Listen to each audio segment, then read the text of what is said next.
Hello everyone, welcome to yummy recipes. ఈరోజు వీడియోలో ఎంతో సింపుల్గా టేస్టీగా ఉండే గోధుమ పిండి అప్పాలని ఎలా చేసుకోవాలో చూపిస్తున్నానండి. ఇంట్లో గోధుమ పిండి కొద్దిగా శనగపిండి ఉంటే చాలు, ఎంతో క్రిస్పీగా టేస్టీగా ఉండే ఈ అప్పాలని చేసేయచ్చు.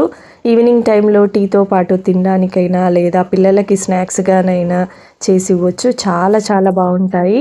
ఒక్కటి తింటే ఇంకా ఇంకా తినాలి అని అనిపిస్తుంది. అంత క్రిస్పీగా టేస్టీగా ఉండే ఈ అప్పాలని ఎలా చేసుకోవాలో మరి వీడియోలోకి వెళ్ళి చూసేద్దాం రండి.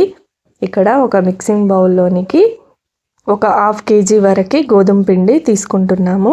నేను మా ఇంటికి హాలిడేస్కి వెళ్ళినప్పుడు ఇంట్లో చేసిన గోధుమ పిండి అప్పాల రెసిపీని మీకు చూపిస్తున్నాను. అలాగే 1 కప్పు శనగపిండిని మంచి ఫ్లేవర్ కోసము జీలకర్ర, కొద్దిగా వాముని వేసుకోవాలి. తర్వాత ఇందులోనికి తగినంత కారం వేసుకోవాలి, తగినంత ఉప్పు, అలాగే ఫ్రెష్గా దంచిన అల్లం వెల్లుల్లి పేస్ట్ని, కొద్దిగా గరం మసాలాని కూడా వేసుకోవాలి. అలాగే సన్నగా కట్ చేసిన కరివేపాకుని కూడా వేసుకోవాలి. మీరు కావాలనుకుంటే కొత్తిమీరని కూడా యాడ్ చేసుకోవచ్చు. ఇప్పుడు ఇందులోనికి కొంచెం కొంచెంగా నీళ్ళని వేసుకుంటూ పిండినంతా కూడా చపాతీ పిండిలా కలుపుకోవాలి. మరి సాఫ్ట్గా కాదు, అలాగని గట్టిగా కాకుండా పిండిని చపాతీకి ఏ విధంగా అయితే కలుపుకుంటామో ఆ విధంగా కలుపుకోవాలి.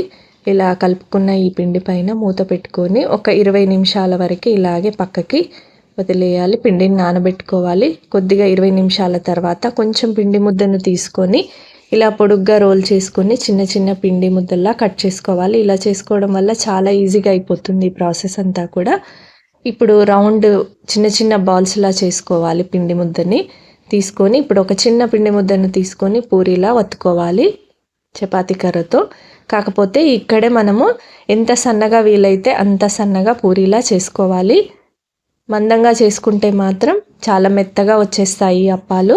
క్రిస్పీగా రావాలి అంటే పల్చగా చేసుకోవాలి. చేసుకొని వేడి ఆయిల్లో ఒక్కొక్క పూరీని వేసుకుంటూ 2 వైపులా ఫ్రై చేసుకోవాలి. చాలా త్వరగా ఫ్రై అయిపోతాయి ఇవి, వెంటనే తీసేసుకోవాలి. ఆయిల్లో తీసిన వెంబటే కాకుండా కొద్దిసేపు తర్వాత కలర్ చేంజ్ అవుతుంది ఈ అప్పాలకి. ఇలాగే మిగతా అన్నింటినీ కూడా ఫ్రై చేసి తీసుకోవాలి. 2 వైపులా బాగా వేడిగా ఉన్న ఆయిల్లో వేసేసుకొని తొందరగా ఫ్రై చేసుకొని తీసుకోవాలి వెంటనే. ఇలా కొద్దిసేపటికి కలర్ కూడా చేంజ్ అవుతూ చాలా క్రిస్పీగా టేస్టీగా వస్తాయి అప్పాలు. కరకరలాడుతూ చాలా బాగున్నాయి. ఎన్ని తిన్నా కూడా ఇంకా ఇంకా తినాలి అని అనిపిస్తుంది, అలా ఉన్నాయన్నమాట. మీరు ఈ విధంగా ట్రై చేసి చూడండి. అప్పాల రెసిపీ నచ్చితే లైక్ చేయండి, షేర్ చేయండి, సబ్స్క్రైబ్ చేసుకోండి. Thanks for watching.